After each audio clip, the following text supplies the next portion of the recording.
रामकृष्ण हरी. मित्रांनो, एका अत्यंत दिव्य आणि रहस्यमय कथेच्या प्रवासात तुमचं मनपूर्वक स्वागत आहे. आज आपण जाणून घेणार आहोत त्या महान मातेसंबंधी जिने जन्म दिला जगातील सर्वात बलवान, बुद्धिमान आणि परमभक्त पवनपुत्र बजरंगबलींना. पण काय तुम्हाला माहिती आहे का, हनुमानजींची माता अंजनी ही जन्मतः साधी स्त्री नव्हती. तिचा पूर्वजन्म स्वर्गात झाला होता आणि ती होती एक अत्यंत सुंदर, मोहक आणि चंचल अप्सरा. स्वर्गलोकात देवराज इंद्राच्या विशाल आणि तेजस्वी दरबारात अनेक अप्सरा वास करत होत्या. त्या त्यांच्या अद्भुत सौंदर्याने आणि नृत्यकलेने सर्व देवतांना मंत्रमुग्ध करत असत. त्यांच्यामध्येच एक होती पुंजिकस्थला. पुंजिकस्थला, जिचं सौंदर्य इतकं विलक्षण होतं की तिच्या एका हास्यानेच सभोवतालचं वातावरण उजळून निघायचं. तिच्या चालण्यात लय होती, तिच्या डोळ्यात चपळता होती आणि तिच्या स्वभावात होती एक निरागस पण अतिचंचल ऊर्जा. पण कधीकधी हीच चंचलता तिच्या आयुष्यातील सर्वात मोठं संकट बनणार होती. एक दिवस पुंजिकस्थला स्वर्गातून पृथ्वीवर भ्रमंती करत होती. तिचं मन अतिशय खेळकर झालं होतं.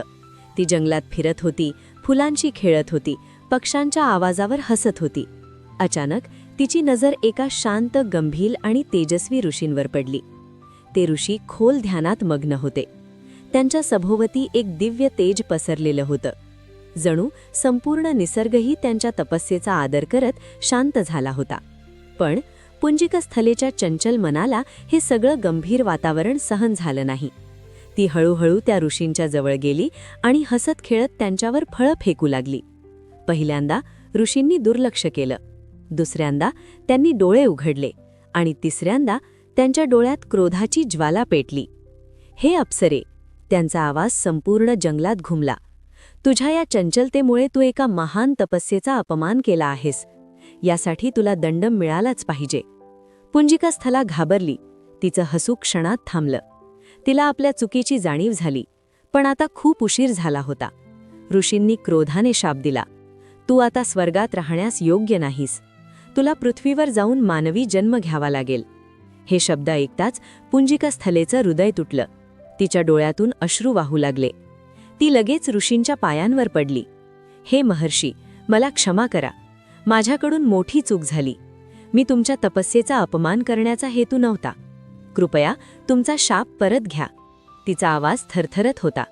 तिच्या प्रत्येक शब्दात पश्चाताप स्पष्ट दिसत होता. ऋषी काही क्षण शांत राहिले.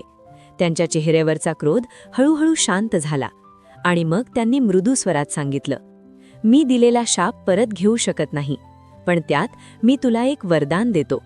पुंजिकस्थला आशेने त्यांच्या चेहऱ्याकडे पाहू लागली. तू पृथ्वीवर जन्म घेशील, पण तुझा वानर रूप अत्यंत तेजस्वी आणि दिव्य असेल आणि तू एका महान, यशस्वी आणि संपूर्ण जगाला प्रेरणा देणाऱ्या पुत्राची माता बनशील. हे ऐकून पुंजिकस्थलेच्या मनात एक नवीन आशा निर्माण झाली. तिला जाणवलं की हा शाप नाही, तर तिच्या जीवनातील एक नवीन अध्याय आहे. आणि अशा प्रकारे स्वर्गातील अप्सरा पुंजिकस्थला पृथ्वीवर जन्म घेण्यासाठी तयार झाली.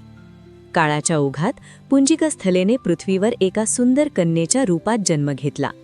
तिचं नाव ठेवलं गेलं अंजनी. अंजनी लहानपणापासूनच अतिशय सुंदर, तेजस्वी आणि गुणी होती. तिच्या चेहऱ्यावर एक दिव्य शांतता होती, पण तिच्या स्वभावात अजूनही तीच चंचलता दडलेली होती. तिचे आईवडील तिच्यावर खूप प्रेम करत. तिला उत्तम संस्कार दिले गेले. तिचं बालपण आनंदात, प्रेमात आणि निसर्गाच्या सानिध्यात गेलं. पण तिच्या आयुष्यात एक गूढ गोष्ट कायम होती. कधीकधी तिला स्वर्ग दिसायचा. तिला स्वतःचं वेगळं रूप जाणवायचं, जणू तिच्या आत्म्यात काहीतरी अपूर्ण आहे. तिला माहीत नव्हतं, पण नियती हळूहळू तिचं आयुष्य बदलायला तयार होतं. एक दिवस सकाळची वेळ होती. सूर्याची कोवळी किरणं जंगलावर पडत होती. पक्ष्यांचे मधुर आवाज घुमत होते. अंजनी नेहमीप्रमाणे वनात फिरण्यासाठी गेली. ती फुलांशी खेळत होती, झाडांच्या सावलीत हसत होती आणि अचानक तिची नजर एका तरुणावर पडली. तो तरुण अत्यंत तेजस्वी होता. त्याच्या डोळ्यात धैर्य आणि शांतता दोन्ही दिसत होते. त्याच्या व्यक्तिमत्वात एक राजसपणा होता. अंजनी त्याच्याकडे पाहतच राहिली. तिचं हृदय जोरात धडधडू लागलं. तिला कधीच असं वाटलं नव्हतं. तो तरुणही अंजनीकडे पाहत होता. क्षणभरासाठी दोघांच्या नजरा एकमेकांमध्ये अडकल्या आणि त्याच क्षणी अचानक अंजनीच्या चेहऱ्यात बदल होऊ लागला. तिचं सुंदर मानवी रूप हळूहळू वानर रूपात बदलू लागलं. तिला लगेच समजलं, हा तोच शाप आहे. ती घाबरली. तिने लगेच आपला चेहरा हातांनी झाकला. तिच्या डोळ्यात भीती होती, लाज होती आणि एक वेदना होती. नाही, तो मला अशा रूपात पाहू नये. ती मागे सरकू लागली. पण तो तरुण हळूहळू तिच्याकडे चालत आला. त्याच्या चेहऱ्यावर आश्चर्य नव्हतं, भीती नव्हती, फक्त एक शांत स्मित होतं. तू का लपतेस? तो प्रेमळ आवाजात म्हणाला. अंजनी थरथरप्या आवाजात बोलली, माझं रूप खूप वाईट आहे. तू मला असं पाहू नकोस. तो हलकसं हसला. तू जसा आहेस तसं मला मान्य आहे. हे ऐकून अंजनी थोडी थांबली. तिने हळूहळू हात बाजूला केले आणि ती थक्क झाली, कारण तो तरुण स्वतःही वानर रूपात होता. तो म्हणाला, मी वानरराज केसरी आहे. मला इच्छेनुसार मानवी किंवा वानर रूप धारण करता येतं. अंजनीच्या डोळ्यात आश्चर्य भरलं. तिला जाणवलं, हे काही साधन नाही, ही नियती आहे. दोघेही हसले आणि त्या क्षणापासून त्यांच्या प्रेमाची सुरुवात झाली. काळ पुढे सरकत गेला. अंजनी आणि केसरी यांचं प्रेम अधिक गहिरं होत गेलं. त्यांच्या नात्यात विश्वास होता, आदर होता आणि एक दिव्य जोड होती. लवकरच दोघांनी विवाह करण्याचा निर्णय घेतला. वनात ऋषीमुनींच्या साक्षीने, मंत्रोच्चारांमध्ये आणि निसर्गाच्या साक्षीने अंजनी आणि केसरी विवाह बंधनात अडकले. तो क्षण अत्यंत पवित्र होता, जणू संपूर्ण सृष्टी त्यांना आशीर्वाद देत होती. विवाहानंतर दोघांचं जीवन आनंदात सुरू झालं. पण काही काळानंतर एक वेदना त्यांच्या आयुष्यात आली.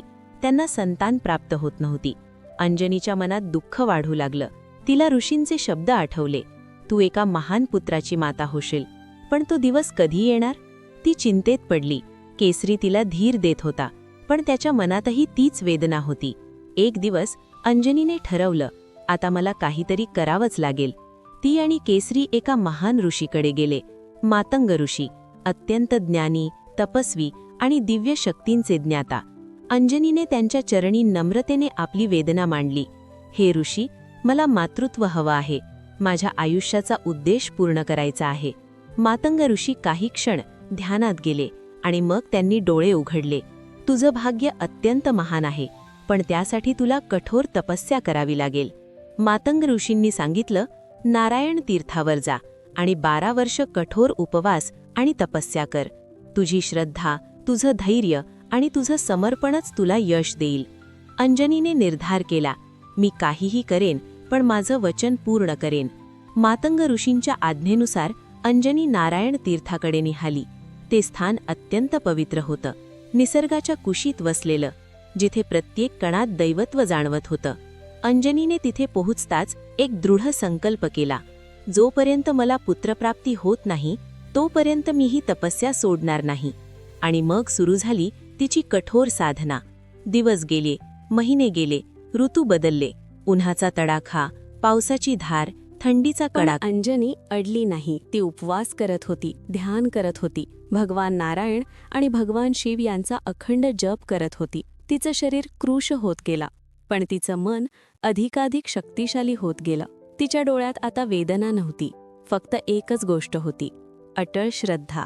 12 वर्षांची तपस्या पूर्ण होत आली आणि एक दिवस संपूर्ण वातावरणात एक वेगळीच ऊर्जा पसरली. वारा अचानक वेगाने वाहू लागला. झाडांची पानं सळसळू लागली आणि त्या वाऱ्यातून एक दिव्य आवाज उमटला, अंजनी. अंजनीने डोळे उघडले. तिच्यासमोर प्रकट झाले वायुदेव. त्यांचं तेज इतकं प्रखर होतं, ती संपूर्ण परिसर उजळून निघाला. अंजनीने नम्रतेने त्यांच्या चरणी वंदन केलं. हे देव, माझी तपस्या सफल झाली का? वायुदेव स्मित हास्य करत म्हणाले, तुझी श्रद्धा आणि तुझं समर्पण पाहून मी अत्यंत प्रसन्न झालो आहे. मी तुला वरदान देतो, तुला एक असा पुत्र प्राप्त होईल जो अतुलनीय बलशाली असेल, ज्ञान, बुद्धी, वेदांगांचा ज्ञाता असेल आणि संपूर्ण जग त्याच्या कीर्तीने गाजेल. हे ऐकताच अंजनीच्या डोळ्यात आनंदाश्रू आले. तिच्या वर्षानुवर्षांच्या तपस्येचं फळ तिला मिळालं होतं. पण कथा इथेच थांबत नाही. अंजनीला अजून एक कार्य पूर्ण करायचं होतं. तिला आठवलं ऋषींचा शाप, तू शिवाच्या अवताराला जन्म देशील. म्हणून अंजनीने पुन्हा एकदा कठोर तप सुरू केलं. यावेळी भगवान शिवांसाठी ती दिवसरात्र ओम नमः शिवायचा जप करत होती. तिचं मन पूर्णपणे शिवमय झालं होतं. आणि मग एक दिवस आकाशात गडगडाट झाला, दिव्य प्रकाश पसरला आणि तिच्यासमोर प्रकट झाले भगवान शिव. जटाधारी, त्रिनेत्र, नीलकंठ, अत्यंत तेजस्वी आणि दिव्य. अंजनी त्यांच्या चरणी पडली. हे महादेव, माझ्यावर कृपा करा. मला तुमच्या अंशाचा पुत्र हवा आहे. भगवान शिव प्रसन्न झाले. ते म्हणाले, अंजनी, तुझी तपस्या, तुझी श्रद्धा आणि तुझं समर्पण पाहून मी अत्यंत आनंदित आहे. मी स्वतः माझ्या अंशातून तुझ्या गर्भात अवतरित होईन. त्या दिवशी संपूर्ण निसर्गात एक वेगळाच आनंद होता. पक्षी आनंदाने गात होते, फुलं आपोआप उमलत होती. आणि योग्य वेळ येताच अंजनीने एका तेजस्वी बालकाला जन्म दिला. तो साधा बालक नव्हता. त्याच्या शरीरातून तेज प्रकट होत होतं. त्याच्या डोळ्यात दिव्य चमक होती. तो होता पवनपुत्र, अंजनीसूत, बजरंगबली, हनुमान. वायुदेवांच्या वरदानामुळे आणि त्यांच्या दिव्य शक्तीमुळे हनुमानजींना पवनपुत्र म्हटलं जातं. त्यांच्यात वायूसारखी वेगवान शक्ती होती. त्यांची गती, त्यांची ऊर्जा अतुलनीय होती. अंजनीने आपल्या बाळाला हातात घेतलं. तिच्या डोळ्यात अश्रू होते, पण हे अश्रू दुःखाचे नव्हते. हे होते पूर्णत्वाचे, आनंदाचे आणि अभिमानाचे. तिला जाणवलं, माझं जीवन आता पूर्ण झालं. मित्रांनो, ही कथा आपल्याला खूप मोठा संदेश देते. चूक झाली तरी पश्चाताप आणि सुधारणा केली तर जीवन बदलू शकतं. श्रद्धा आणि तपस्या कधीही वाया जात नाही. आणि देवावर पूर्ण विश्वास ठेवला तर अशक्य गोष्टही शक्य होते. अशा प्रकारे एक चंचल अप्सरा पुंजिकस्थला तपस्येमुळे आणि श्रद्धेमुळे अंजनी माता बनली आणि तिने जन्म दिला जगातील सर्वात महान भक्ताला. कमेंटमध्ये जय हनुमान लिहा आणि व्हिडिओ आवडला असेल तर लाईक करा. अशाच नवनवीन कथा ऐकण्यासाठी माझ्या चॅनेलला सबस्क्राईब